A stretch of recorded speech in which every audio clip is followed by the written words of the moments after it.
My golden child sister secretly got into my bank account to expose me as a failure, but instead she saw $4 million.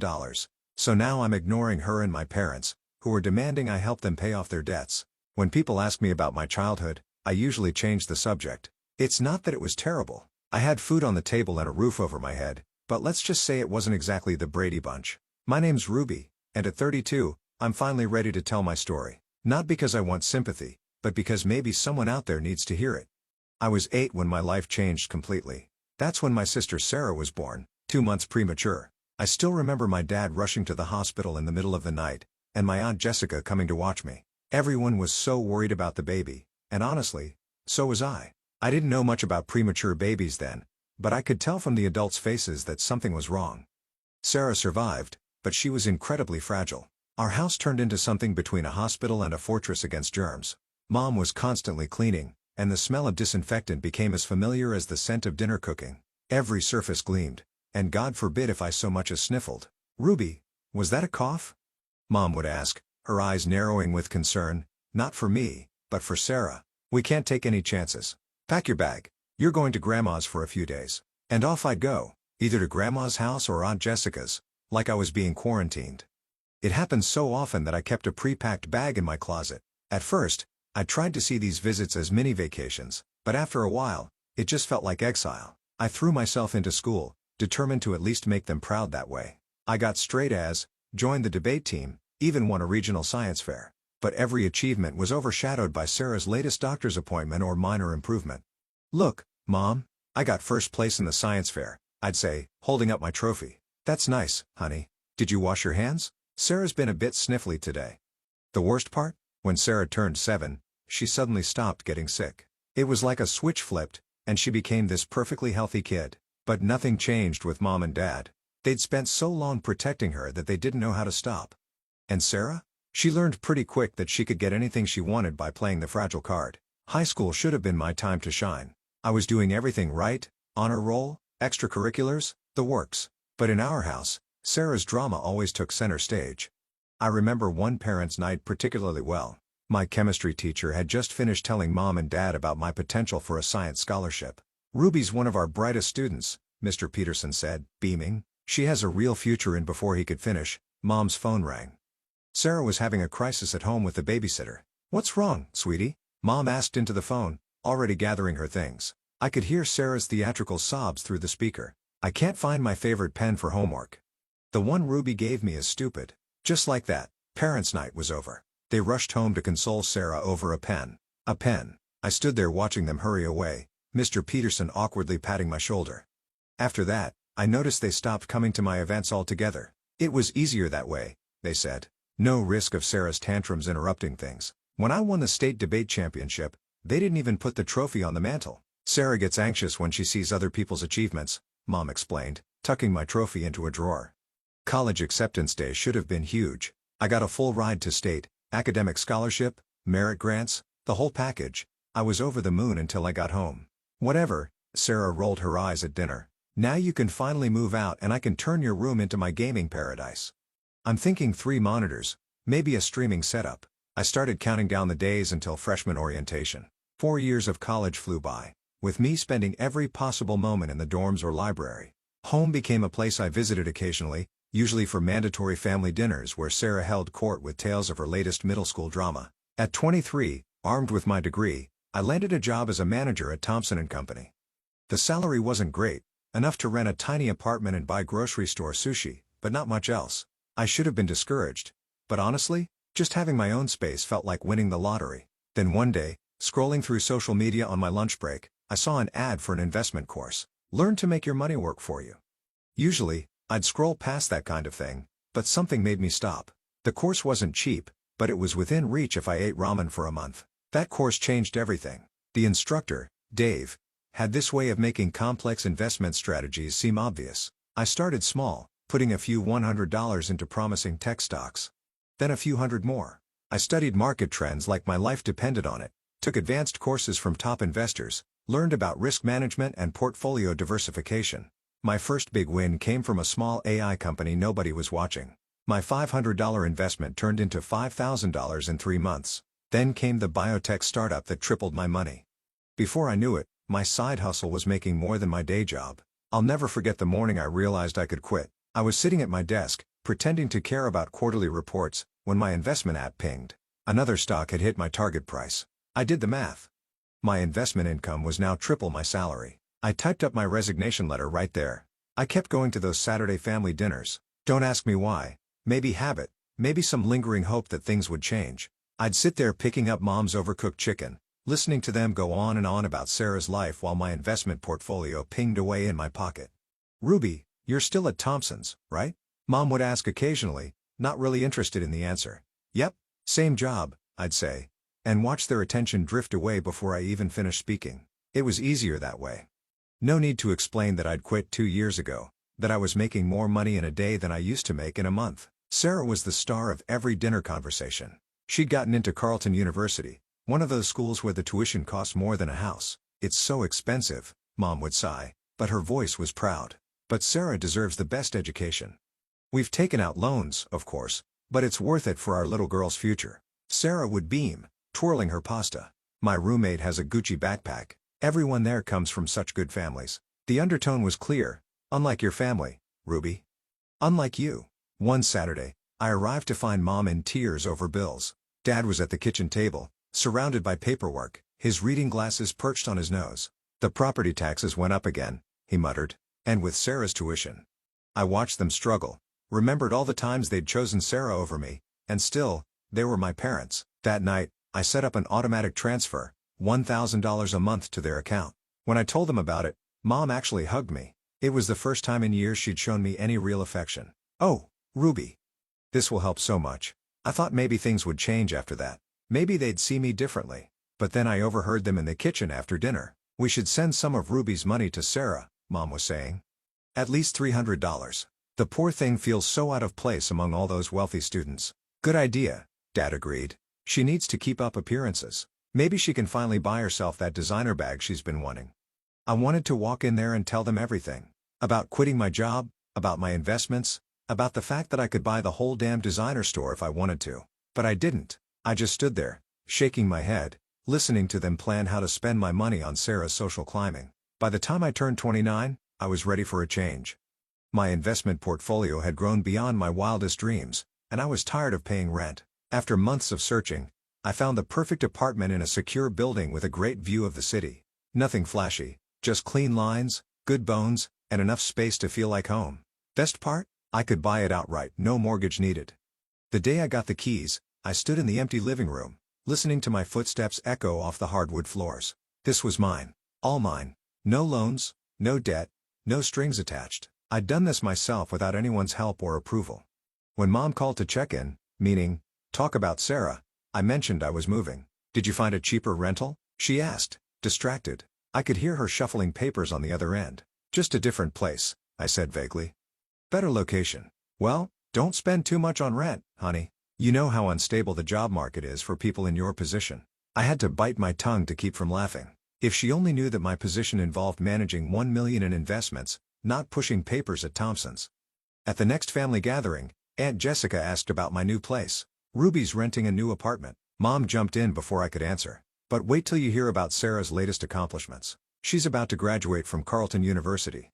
Top of her class." I watched the familiar scene unfold, relatives cooing over Sarah's prospects while shooting me pitying glances. "Sarah's going places," Dowd announced proudly. "Not that we're surprised. She's always been our achiever.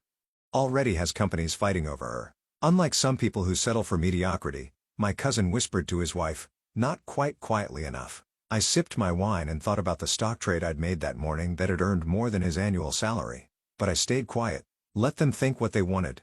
Then came Sarah's graduation party. Mom and Dad went all out, catered food, expensive decorations, the works. I noticed they used the money I sent them to help pay for it, but whatever. I was used to it by now. Sarah pranced around in her cap and gown like she'd just won the Nobel Prize.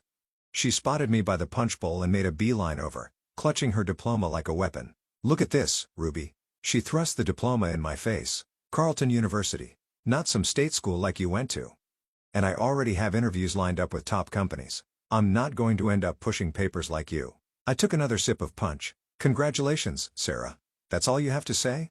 Aren't you jealous? I mean, I'm going to be so successful. And you're just, well, You.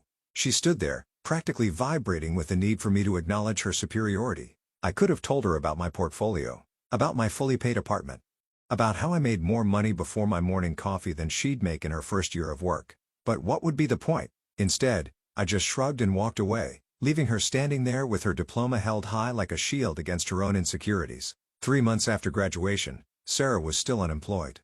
Those companies that were supposedly fighting over her? Turns out they weren't so impressed with her expensive degree after all. Meanwhile, the loan payments started rolling in. "Ruby," Mom called one evening. "Do you have a minute to talk?" The loan payments for Sarah's education. Mom paused, probably for dramatic effect. "They're really crushing us, honey. And with all our other bills." "I hate to ask, but could you possibly how much do you need?" I asked, already knowing I'd regret this. "Well, if you could increase your monthly help to $2,000, that would be such a blessing." I thought about all the times they dismissed my achievements, all the times Sarah had mocked my career. But I also thought about my bank account, with its comfortable 7 figures that my family knew nothing about. "Okay," I said finally. "I'll set up the new amount starting next month." Mom's thank you was barely out before she started planning how to spend it. "This will help so much with Sarah's loan payments, and maybe we can help her buy some proper interview clothes." A few weeks later, Sarah finally landed a job, at the same company where Dad had gone to college with the HR director. The irony wasn't lost on me when she ended up with the title of manager. I stopped by their house one weekend and found Sarah sprawled on the couch, scrolling through apartment listings on her phone. "God, everything's so expensive," she whined. "I can't believe I have to live here with Mom and Dad. This is so embarrassing." "You could look at some smaller apartments," I suggested. "Or maybe outside the city center?" She looked at me like I'd suggested she live in a dumpster. "I need to be in the right neighborhood, Ruby. Not that you'd understand. Some of us have standards." I glanced around at our parents' modest living room, where she was currently living rent-free, but kept my mouth shut.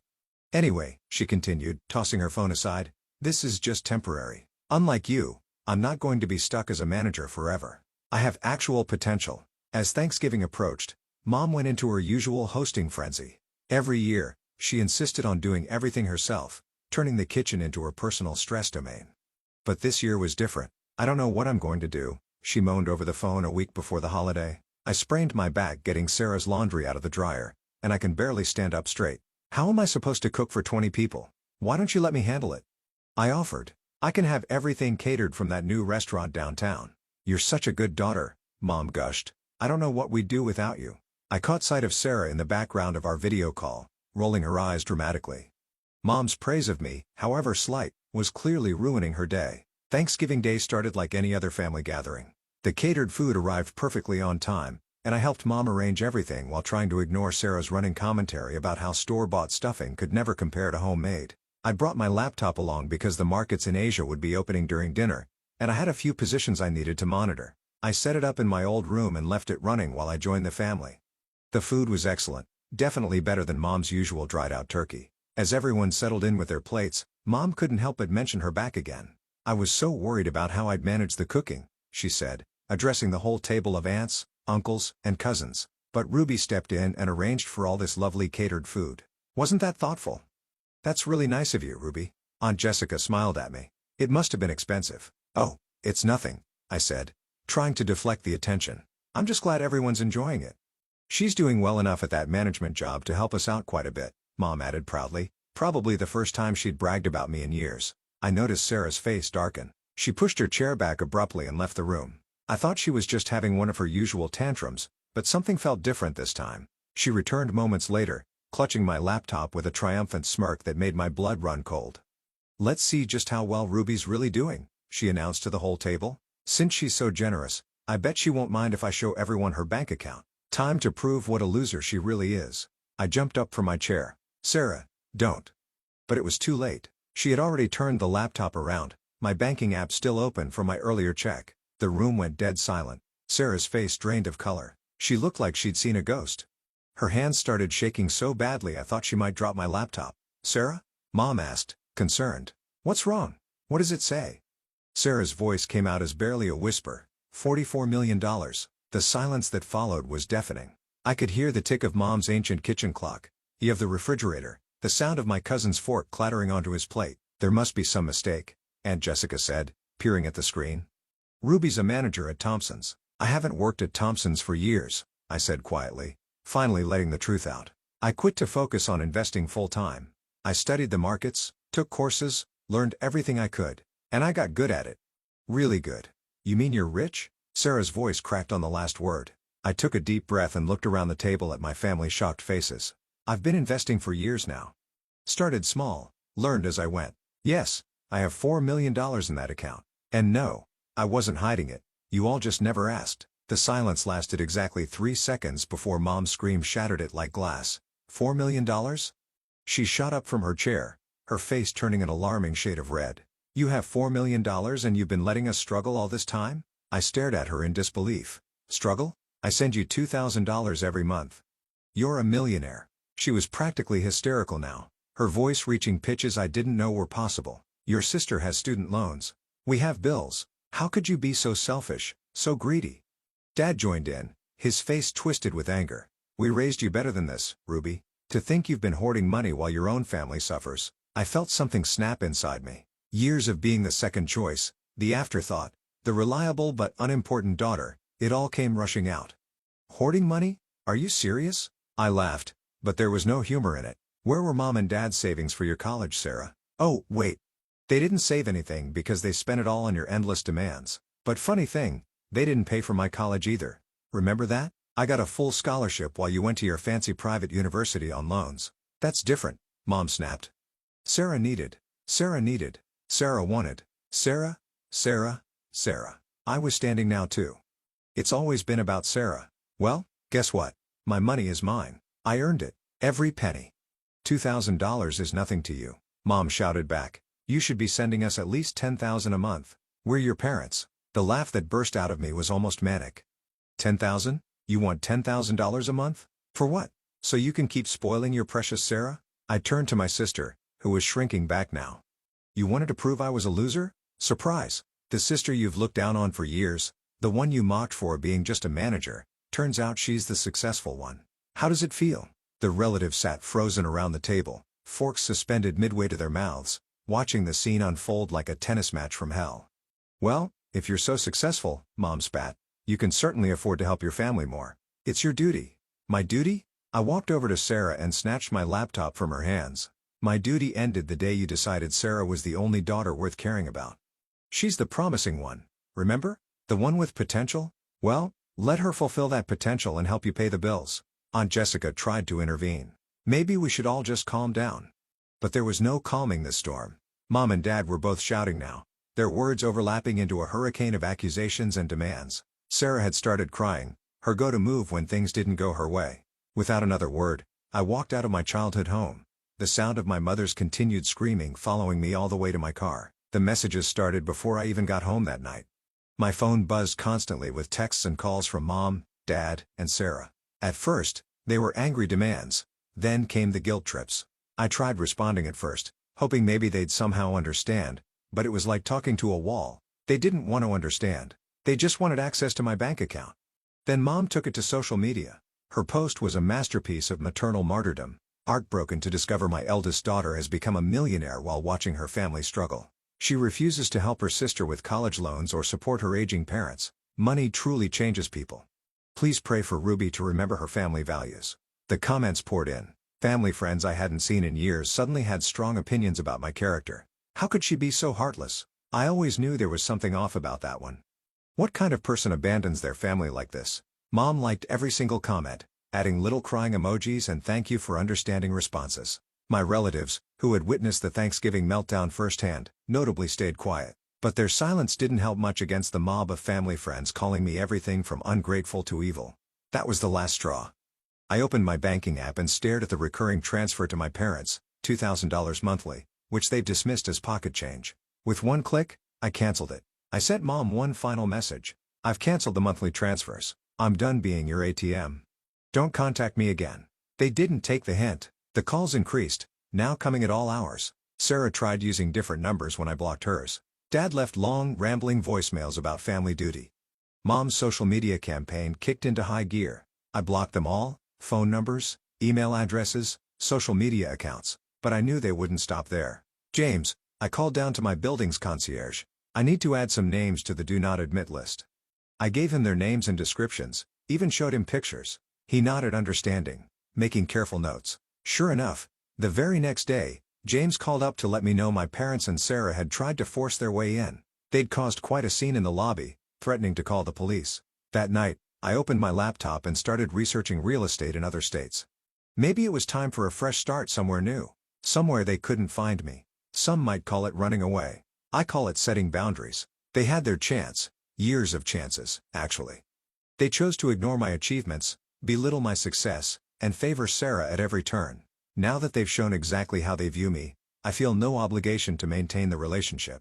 And as I research homes in distant cities, I feel nothing but relief. Sometimes the healthiest thing you can do for yourself is walk away. Especially from family.